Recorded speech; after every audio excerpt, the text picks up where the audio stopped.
बिस्मिल्लाहिर्रहमानिर्रहीम। अस्सलामु अलैकुम। कही अनकही के साथ वजी अहमद सिद्दीकी आपकी खिदमत में हाजिर है।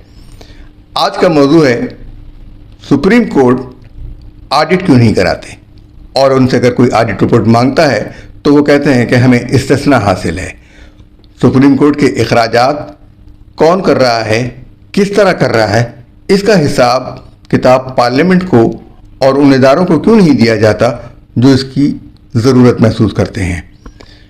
सुप्रीम कोर्ट का कहना है कि वो कोई पब्लिक बॉडी नहीं है। आखिर ये इस्तिस्ना क्यों? आइए हम इसका जायज़ा लेते हैं। सुप्रीम कोर्ट ने इलेक्शन कमीशन के लिए 21 अरब रुपए जारी करने के लिए स्टेट बैंक को हुक्म दिया है। उसका ये हुक्म क्या हैसियत रखता है और क्या ये वाकई अपने इख्तियारात से तजावुज़ करना है? क्योंकि एतराज़ ये है कि ये काम पार्लियामेंट का होता है, बजट की एलोकेशन का और इंतज़ामी उमूर को चलाने के लिए पार्लियामेंट मंजूरी देती है और इसी पर हुकूमत के चलने का इन्हिसार होता है। सुप्रीम कोर्ट के अंदर मज़ीद क्या कानूनी तौर पर लाकानूनियत हो रही है? हमारे सामने आज सवाल ये है कि अदालतों की ऑडिट रिपोर्ट क्यों जारी नहीं होती। कौमी असम्बली की पब्लिक अकाउंट्स कमेटी के चेयरमैन नूर आलम खान ने गुज़िश्ता दिनों कहा कि 2010 से सुप्रीम कोर्ट के हिसाबात का ऑडिट नहीं हुआ है। यानी चीफ जस्टिस इफ्तिखार चौधरी ने अपनी दोबारा बहाली बल्कि सहबारा बहाली के बाद सुप्रीम कोर्ट का कोई ऑडिट नहीं कराया। फिर उनके बाद justice Tassaduq Hussain Jillani, justice Nasirul Mulk, justice Jawad Khawaja, chief justice Anwar Zaheer Jamali, chief justice Mian Saqib Nisar, chief justice Asif Saeed Khosa और चीफ जस्टिस गुलजार अहमद और चीफ जस्टिस उमर अता बंदयाल ने कोई भी ऑडिट रिपोर्ट नहीं शाया की। ऑडिट रिपोर्ट के हवाले से ऑडिटर जनरल ऑफ पाकिस्तान ने उनकी कोई audit report public accounts committee में नहीं पेश की। पब्लिक अकाउंट्स कमेटी में तमाम मुल्क के इदारों की ऑडिट रिपोर्ट्स आती हैं, उनके ऊपर तबसरा होता है। उन ऑडिट रिपोर्ट्स में करप्शन की तरफ इशारा होता है, माली बदनवानियों का इशारा होता है, तो वो सारी चीज़ें ज़ेर बहस आती हैं और उनसे मालूम होता है कि इदारों में क्या कुछ चल रहा है। पब्लिक अकाउंट्स कमेटी के चेयरमैन ने ये 10 मार्च 2006 को सुप्रीम कोर्ट के प्रिंसिपल अकाउंटिंग ऑफिसर को कमेटी में तलब किया, तो सुप्रीम कोर्ट के रजिस्ट्रार ने इस्तिस्ना का ख़त भेज दिया कि वो नहीं आ सकते, उन्हें इस्तिस्ना हासिल है। इसके जवाब में कमेटी ने ऑडिटर जनरल से पूछा और पार्लियामेंट हाउस में पेश होने का हुक्म दिया उन्हें, लेकिन रजिस्ट्रार इस्तिस्ना की रट लगाते रहे और पेश नहीं हुए। 14 जून 2011 को पब्लिक अकाउंट्स कमेटी ने तलब किया सुप्रीम कोर्ट के अकाउंटिंग ऑफिसर को, तो यही कहा गया कि उन्हें इस्तिस्ना हासिल है। रजिस्ट्रार ने इसका हवाला दिया कि public accounts committee supreme court के हिसाबात का जायज़ा लेने की मजाज नहीं है। और ये बात पीएससी को 10 जून 2010 के ख़त में बताई गई। 11 जुलाई 2012 को ये मामला पीएससी में पेश हुआ, पब्लिक अकाउंट्स कमेटी में, जिसमें वाज़े किया गया कि पीएससी सुप्रीम कोर्ट के हिसाबात का जायज़ा ले सकती है और इस इजलास में सुप्रीम कोर्ट के रजिस्ट्रार ने शिरकत की।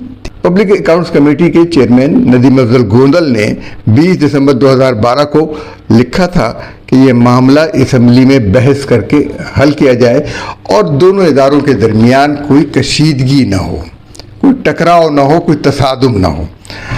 तो अब नूर आलम खान को चाहिए कि वो इस मामले को पार्लियामेंट में लाएं, क्योंकि रकम तो कौमी ख़जाने से जाती है, पाकिस्तान के कौमी ख़जाने से जाती है और उस कौमी ख़जाने का निगरान वज़ारत ख़जाना है, पार्लियामेंट है जो बजट की मंजूरी देती है। तो इस लिहाज से कहीं भी रकम खर्च हो रही हो उसका हिसाब ज़रूर होना चाहिए। नूर आलम खान को चाहिए कि इस बहस को इस कमेटी के फैसले के मुताबिक पार्लियामेंट में लेकर आए।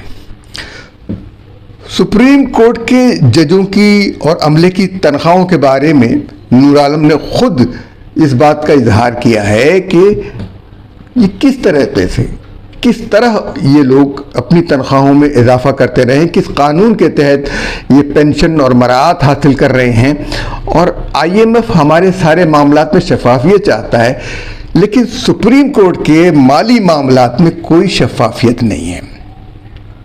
इसलिए ये 2-3 चीज़ें ऐसी हैं जो सुप्रीम कोर्ट के मुख्तलिफ फंड जो मिले थे बैनुल अक़वामी इदारों से, वो किस तरह खर्च हुए।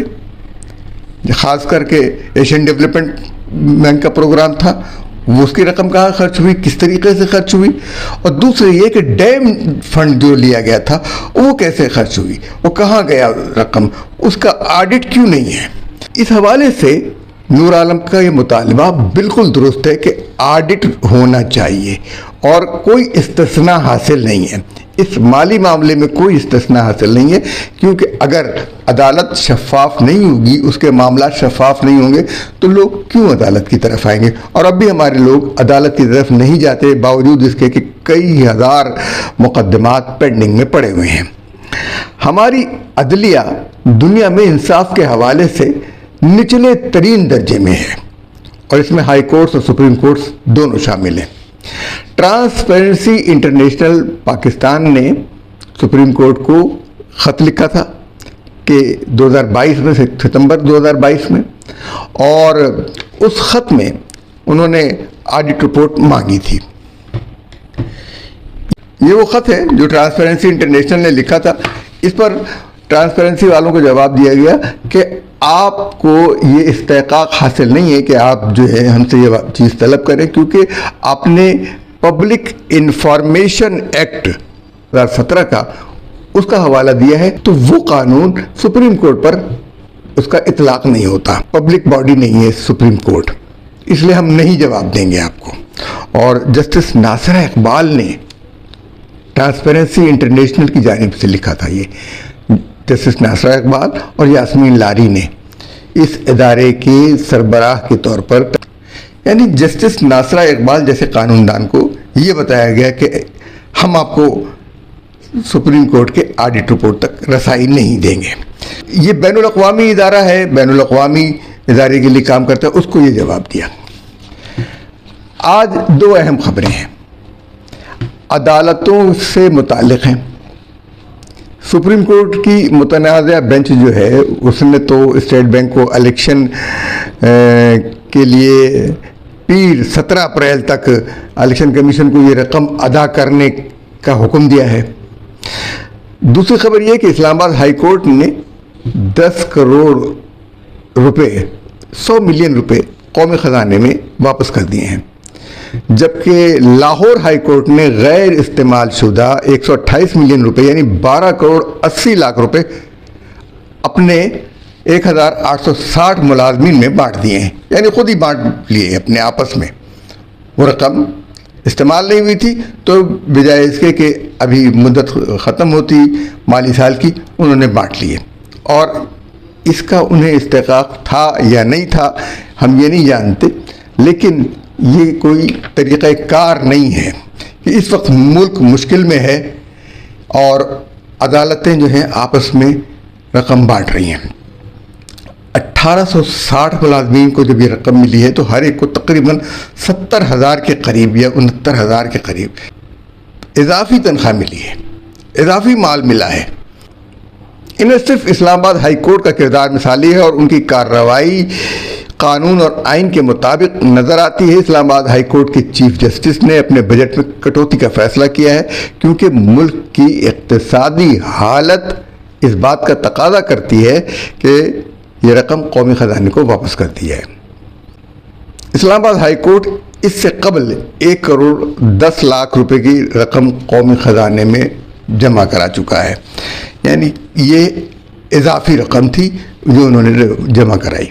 बात एहसास की है, मैं इसको ये नहीं कह सकता कि वो रकम उनके लिए मख्तस थी, उसे खर्च करना था। उन्होंने किस तरीके से खर्च की लेकिन तरीक़ाकार दुरुस्त नहीं लगता।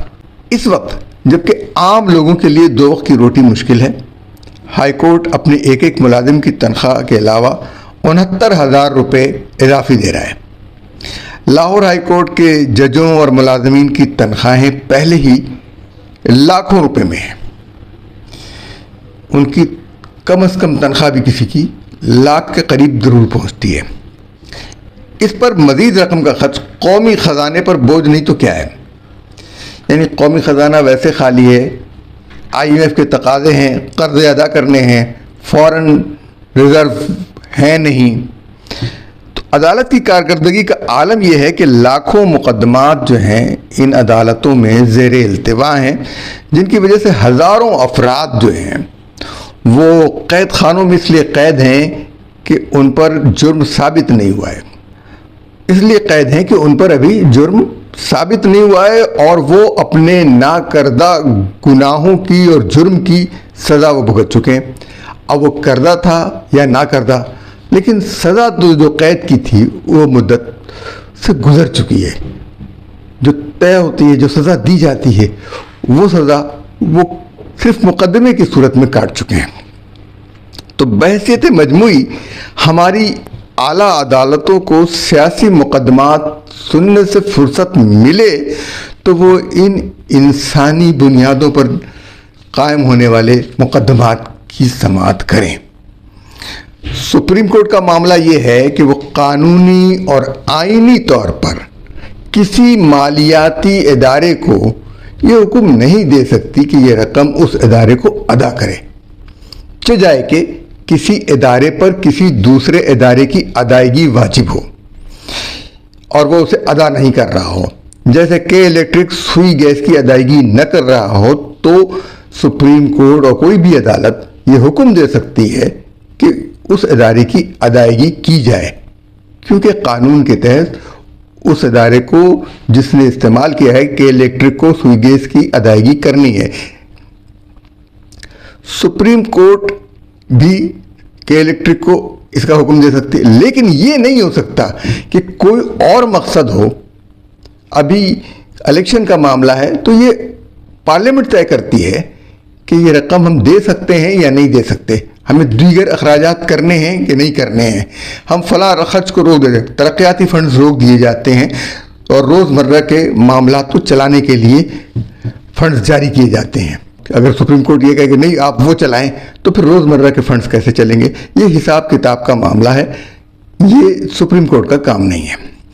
तो अदालत चाहे वो सुप्रीम कोर्ट ही क्यों ना हो, ये मामला उसके दायरे इख्तियार से बाहर हैं, वो ये काम नहीं कर सकती। ये पार्लियामेंट का इख्तियार है, क्योंकि इतनी बड़ी रकम की मंजूरी पार्लियामेंट ही देगी। अब तक हमारे यहाँ पार्लियामेंट को कोई अहमियत नहीं दी गई थी, अब वक्त ने साबित किया है कि पार्लियामेंट को ही अहमियत दिया जाना चाहिए। इस पस मंज़र में तहरीक इंसाफ से ताल्लुक़ रखने वाले नूर आलम खान, जो कि पब्लिक अकाउंट्स कमेटी के चेयरमैन हैं, उन्होंने जो सवाल उठाया और जिसको हुकूमत ने भी अहमियत नहीं दी, जैसे हमने जिक्र किया इब्तिदा में कि भाई ये ऑडिट क्यों नहीं करा रहे, ये मतलब नहीं है। 2010 से पहले इनके ऑडिट आते थे, रिपोर्ट्स पेश होती थी, अब क्या इनके अंदर पर निकल आए हैं सुर्खाब के कि ये ऑडिट नहीं कराएंगे और अपनी तनख्वाहें खुद बढ़ाएंगे। तो किन्हीं हुकूमत को इस हवाले से स्केल तय करनी चाहिए और उनको तनख्वाहें बढ़ानी चाहिए या कम करनी चाहिए, क्योंकि बराबर की सतह पर आना चाहिए। इस तरीके से नहीं होगा कि बिल्कुल मराआत जो है वो लामुतनाही किस्म की हो।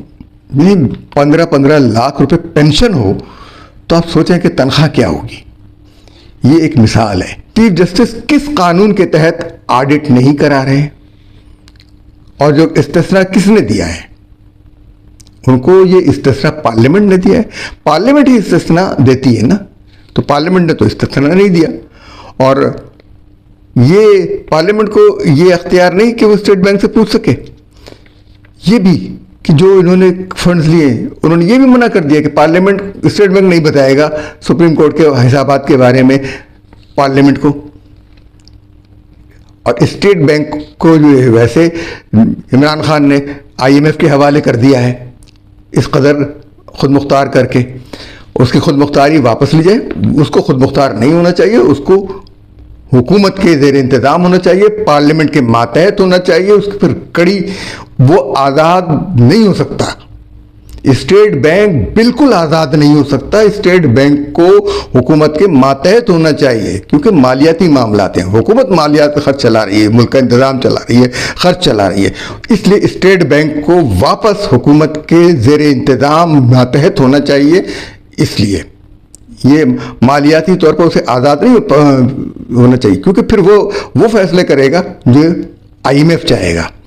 अभी पार्लियामेंट पूछ नहीं सकती उससे कि सुप्रीम कोर्ट के अखराजात क्या हैं।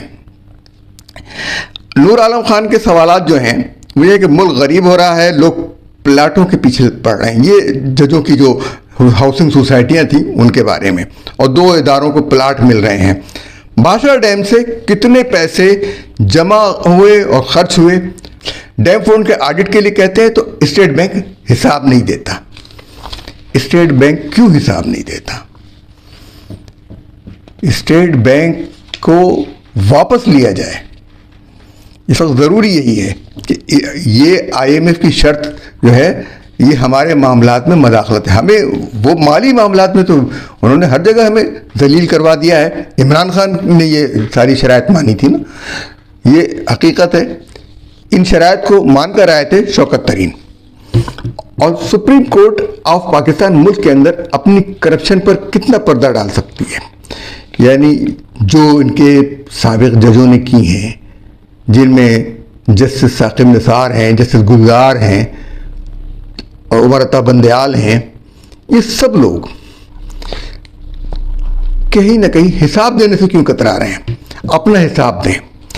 एशियन डेवलपमेंट बैंक ने पाकिस्तान के लिए इंसाफ तक रसाई यानी Pakistan access to justice programme बनाया, उसकी तकमीली रिपोर्ट की कि पाकिस्तान में जो निज़ाम है इंसाफ का वो दौर ग़ुलामी की यादगार है।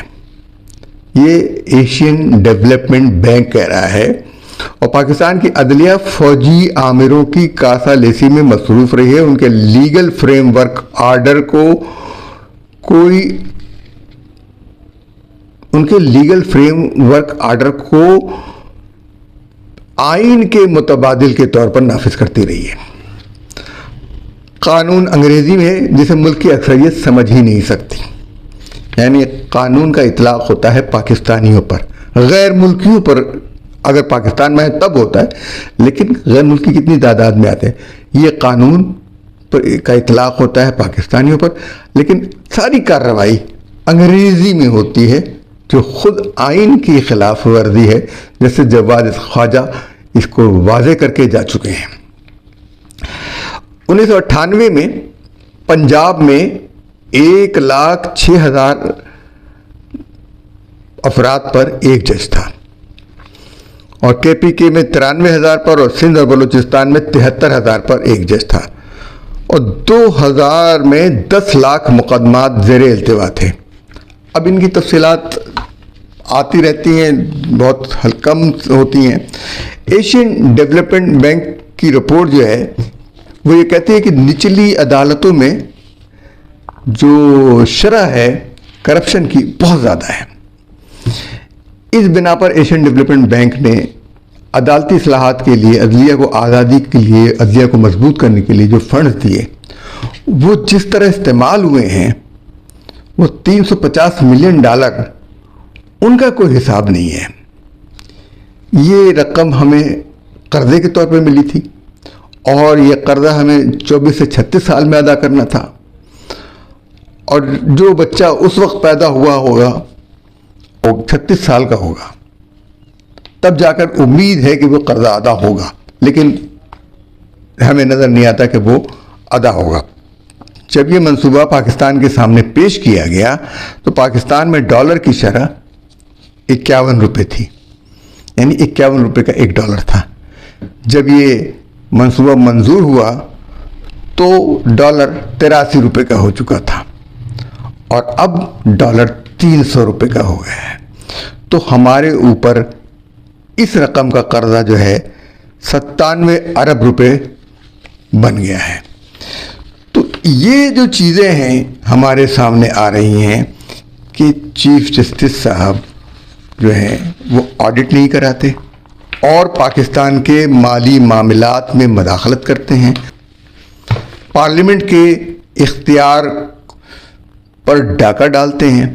पार्लियामेंट में बजट ही हुकूमत की साख की बुनियाद होता है। अगर बजट की मंजूरी के दौरान कोई बजट भी नामंजूर हो जाए तो हुकूमत ख़त्म हो जाती है।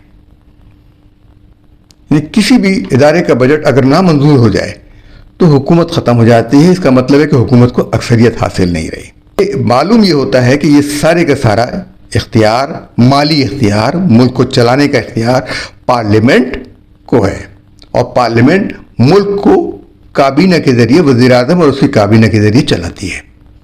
वज़ीर आज़म जो कायदे ऐवान होता है। उम्मीद है कि आपको इस तज्ज़िये से इत्तेफाक होगा। अगर इत्तेफाक नहीं है तो कोई बात नहीं, हम इख्तिलाफ़ राय को भी बर्दाश्त करते हैं और इसलिए ज़रूरी ये है कि आप हमारे चैनल को सब्सक्राइब करें और बेल आइकन को दबाएं ताकि आपको नई वीडियोस के बारे में फौरी तौर पे इत्तला मिल जाए। इजाज़त दीजिए। अल्लाह हाफ़िज़।